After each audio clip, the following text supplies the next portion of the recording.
Hey everyone, what's going on? Welcome to the latest episode of the Genesys Cloud Community's Q&A show, the show where we answer your pressing questions in the Genesys Cloud online community. My name is Matt Lawson. I'm your online community manager, and today we have part one of our reporting and analytics series. What does that mean? Well, just to catch you up, our last episode, me and community moderator Sam sat down with you all to go over some frequently asked questions that Sam typically encounters. You can find that episode on our YouTube page or in the community. Before Sam came on, we asked the community, members like you, what questions you had related to reporting and analytics. And we got some incredible questions. Everybody from community legends like Robert Wakefield Carl to some newer members weighed in with questions that they had about the Genesys analytics and reporting products. Unfortunately, Sam and I were not the right experts to answer those questions. But don't worry, behind the scenes, we found out who was. And today is part one of not two, but three great episodes dedicated to this topic. So, what are the three parts that we're going to be covering? Well, today we're starting with visualization tools. I'm going to be sitting down with Laurie, Greg, and Nikhil to go over visualization tools. We had four questions that came in and pertain to that area. We're going to go ahead and cover those today. In a couple of weeks, we will do data sorting and filtering, and then we will close out with data access and replication. It's exciting. I'm excited, and I hope you are too. So let's go ahead and welcome Greg, Laurie, and Nikhil to the show. Hey, everybody. Welcome. How are you? Good. How Doing are you good. doing? Thanks, Matt.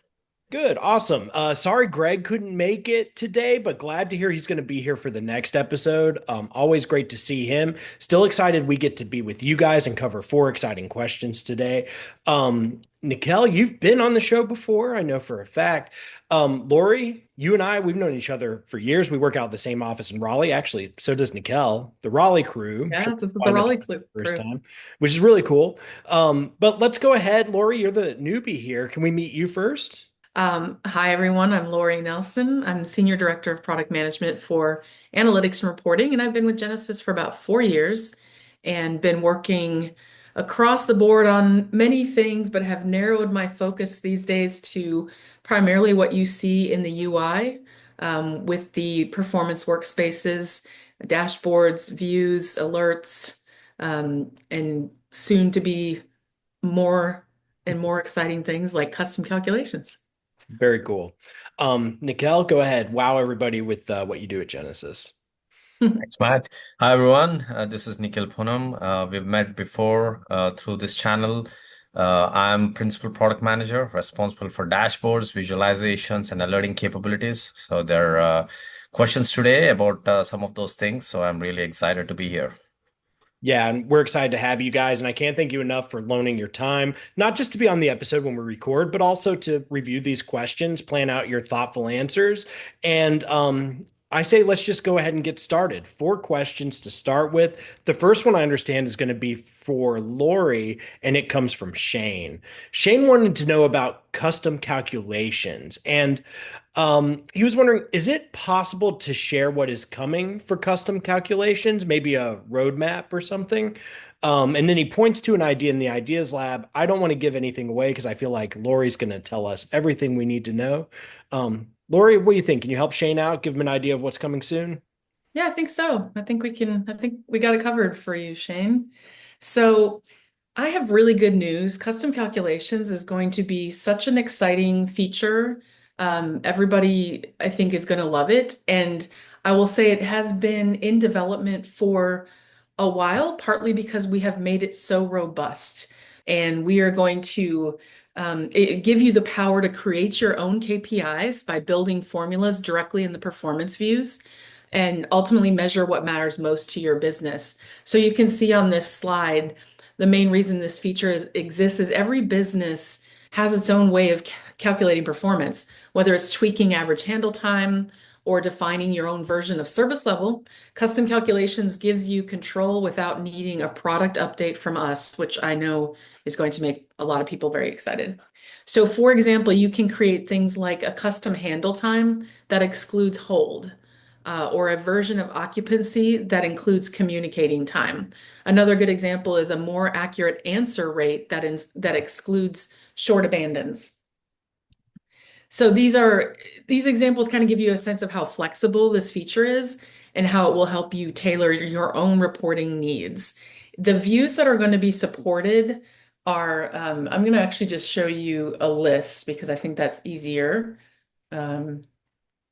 So we are going to be able to see a lot of different views right here. All the ones that are must are going to be included in this feature. There are a few that will not be included for various reasons that I won't go into, but you can see that this is a very long list of things where you will be able to calculate your own formulas. And then we have different supported operations, addition, subtraction, multiplication, division, static values, and parentheses. And then further, there's a few just little different use cases here. One of the reasons why we decided to build this feature were based on questions like this in our ideas portal, people asking for, can I do this differently? Can I, get a transfer rate based on handle using a different denominator? Can I get an offer count without short abandons?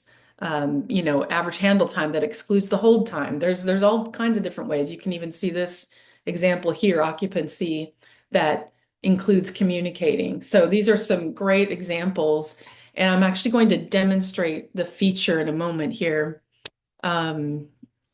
So let me go into the product here, and I actually already have an example up. I'll show you how we get there. But I wanted to shorten the time frame a little bit here. I am in the Q performance view, and when I come out of here, I'll show you how I went into this custom calculation. But I'm going to go ahead and create a handle time column that does not include hold. And I've used existing metrics like total handle and total hold.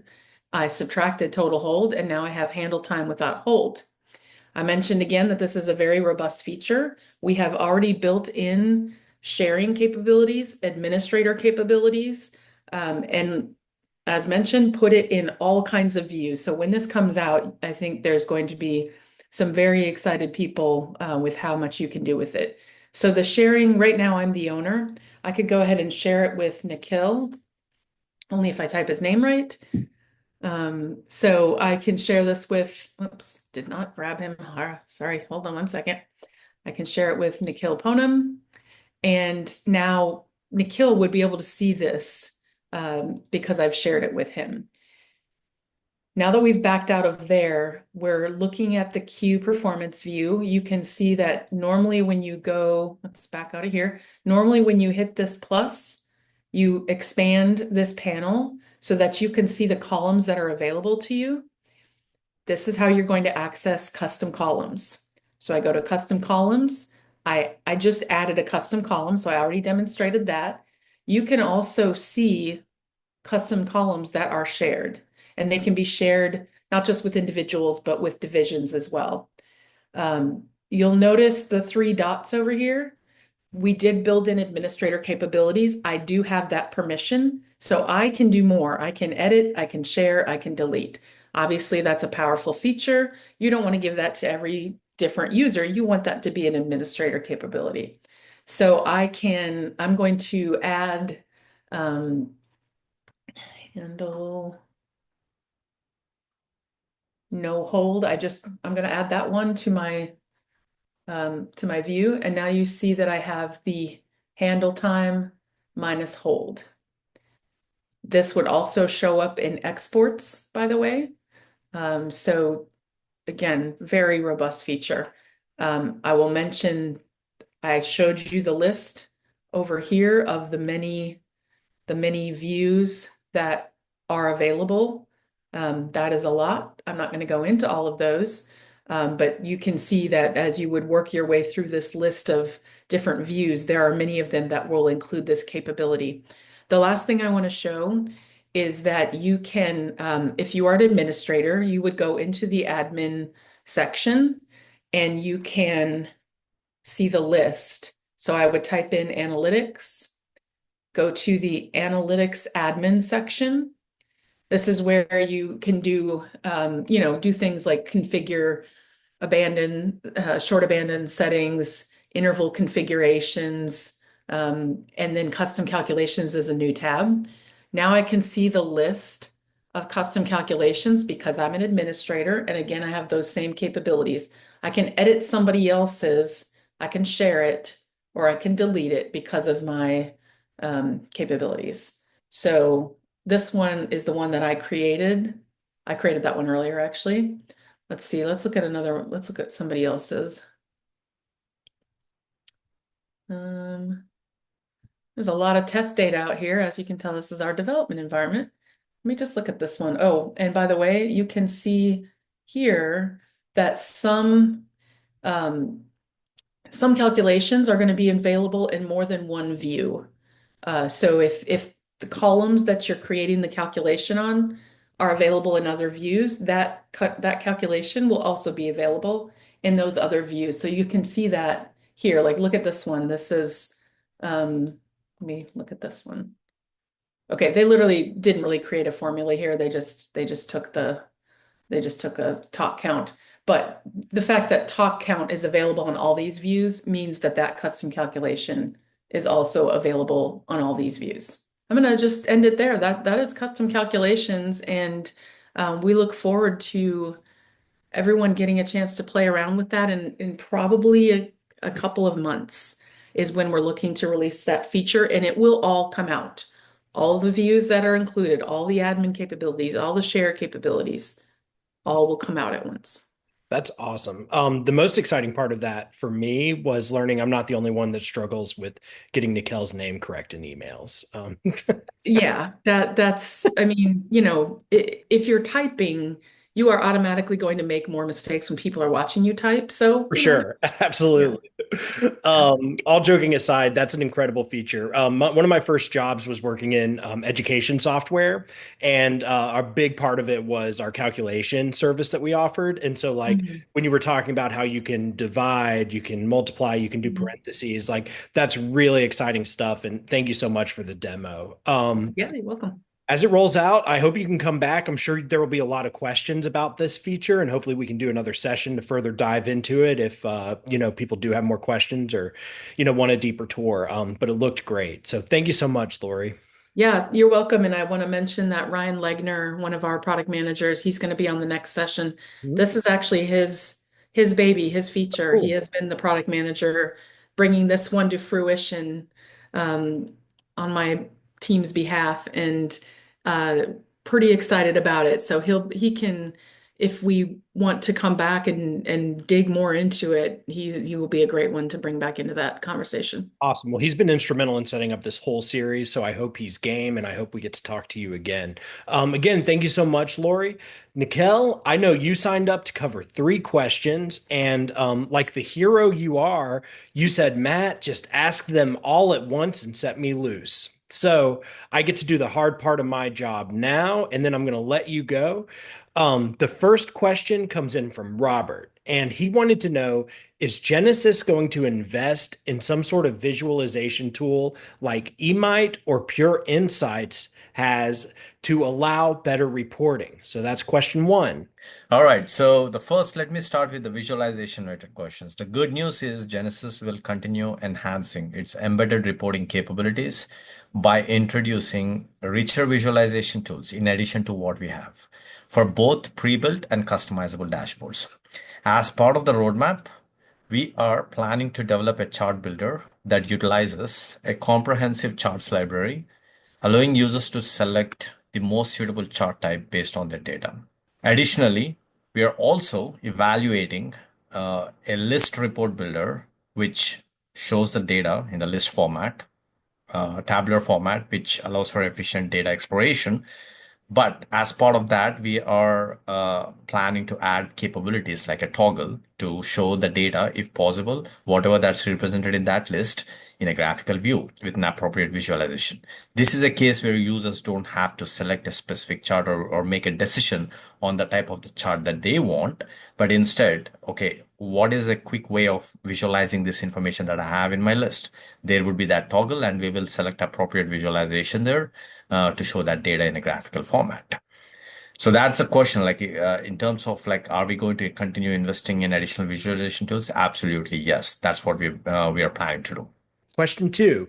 This one comes in from Shane, whose question was just answered about custom calculations, but he also wanted to know additional visual gauges would be a nice touch for dashboards. Any thoughts or plans to add more visual widgets, chart types to dashboards? Absolutely. Genesys is continuing to enhance its embedded reporting and visualization capabilities. The native chart library that we have today is going to be extended, and it will have extensive visualization types. While, as I mentioned, the chart builder before, that is one of the areas which will actually take an advantage of this native charts library that is going to continue to be innovated there. But also the other aspects of Genesys Cloud application, like not just analytics, but say for journey management, where people will be actually visualizing the data within the context of customer journeys. The same chart library will provide the same consistent experience in selecting the chart types and then allowing for the efficient data discovery and exploration use cases. Final question, also from Shane. Honestly, enhancing the performance views visually by offering the ability to adjust font size, column width, column wrap, etc., would be excellent. Any chance of this?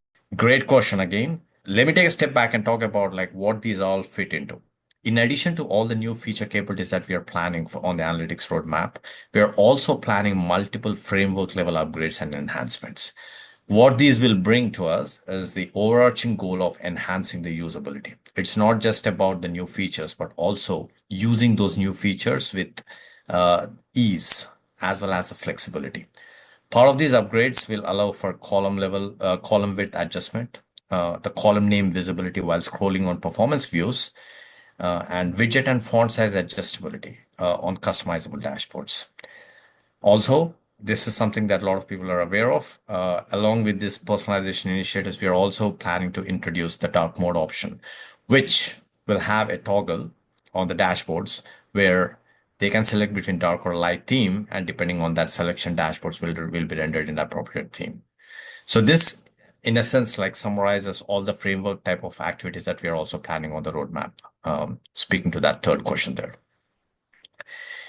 Yeah, so those are mostly the roadmap type of responses for all of those questions, but absolutely the main theme there is we are all of those things are on the plan, and as we are developing the features, we are opportunistically investing in those areas. So when we release these features, those capabilities will come along with that. Very cool. And I know it's always a sin in the software industry to talk about roadmap and possible delivery dates and stuff like that. But Nikhil, if you were a betting man, which one of those features do you think might come out first? Yeah, so definitely the dark mode option for the dashboards is our top priority. That's what we are working on right now. And then right after that, like we are planning for font size adjustments because again, with the overarching goal of enhancing the usability, we want to make sure that font size and those kind of personalization features also come along with that. And then in parallel, we are working on adding more to the charts library. List report builder as well as and then coming along after that would be the standalone chart builders Okay. using that library. Awesome. Yeah, mid-year, we're expecting to see some of the data table, working with the data table, which we have in an abundance in the views. And Nikhil is going to be working to add the ability to create your own table, your list report inside as a widget in the dashboard. But Greg is also working on upgrading those components, which will bring in some of the things like resizing columns and horizontal scrolling. We're also working towards some accessibility upgrades to stay compliant with accessibility and make sure that all of our users can get all the functionality that they need. Okay. Perfect. I mean, guys, you all saw the wonderful questions that came into the community. I think you both followed the community. Anything else you want to share with our members before we let you go? Yeah, I would just love to say, please continue to engage with us in the community. We will, as a team, there are at least 4 or 5 of us now kind of on this analytics and reporting and metrics and things like that side of things. We will continue to engage with you in the community. Happy to please tag us if you want us to notice a question. And then also the ideas portal. Like we want your input in the ideas portal. We look at it, believe it or not, we are out there regularly. And please also look for us to reach out through those methods to say, hey, we're working on this, we need some input. Yeah, for sure. And our UX research team often will gather input for us to kind of help guide us on how we develop a feature. And so we are always looking for people to give us that input. So That's awesome. Yeah, and I can vouch we have near weekly meetings dedicated to just talking about ideas that are in the ideas lab and how things are progressing. That's great. yeah, Yeah. Thank you for reminding me of that, Laurie. yeah, Nikhil, what about you? Anything you want to share? No, I echo everything Laurie and you mentioned. Community and Ideas Portal are the great engagement channels. We love the engagement there. We love the feedback that we get there. It's a great opportunity for us to just go back, evaluate everything that we have on the roadmap, and really it feeds into that innovation pipeline that we have. So, Perfect. Yeah, and now with that, we have the standalone reporting and analytics community, a great place for you all to provide updates as well as things go ahead. Awesome. Laurie, Nikhil, thank you so much for this beautiful afternoon in Raleigh to come yeah. and join me for a recording. Sad I won't get to see you again the rest of this series, but I think we'll all be in experience together this coming September. Is that right? Maybe, hopefully. Hoping so. Yeah, I think I saw both of you Maybe. there last time. So yeah. Yeah. All right, I perfect. don't think we'll all get to go, but there should be some of us there. So Awesome. Cool. Well, thank you again for dedicating your time to this, coming up with some great answers, and I hope to see you all again in a future episode. that sounds thank you, good. Matt. All right. Thank you, guys. All right, everyone. Thank you so much for joining us for part one of our reporting and analytics series. Just remember, this is only part one of three. Here in a couple of weeks, we're going to be putting out an episode on data sorting and filtering, and then we're going to be talking about data access and replication. This is all an effort to answer the questions that you submit. So if you have any questions for our reporting and analytics team, try to get them to me as soon as possible. I know we'd be happy to answer them, or at least try our best to. Just a quick reminder, this episode is in addition to our regularly scheduled episode, which will be on Supervisor Copilot. So if you enjoyed this episode, join me in a couple of days. We're going to be sitting down and learning all about that new feature. And we've already had some incredible questions come in about it. So don't be afraid to check out that episode and learn a lot. Okay, I've got to get out of here. It is my Friday. I hope you enjoy your weekend, and I will see you soon. Bye, everybody.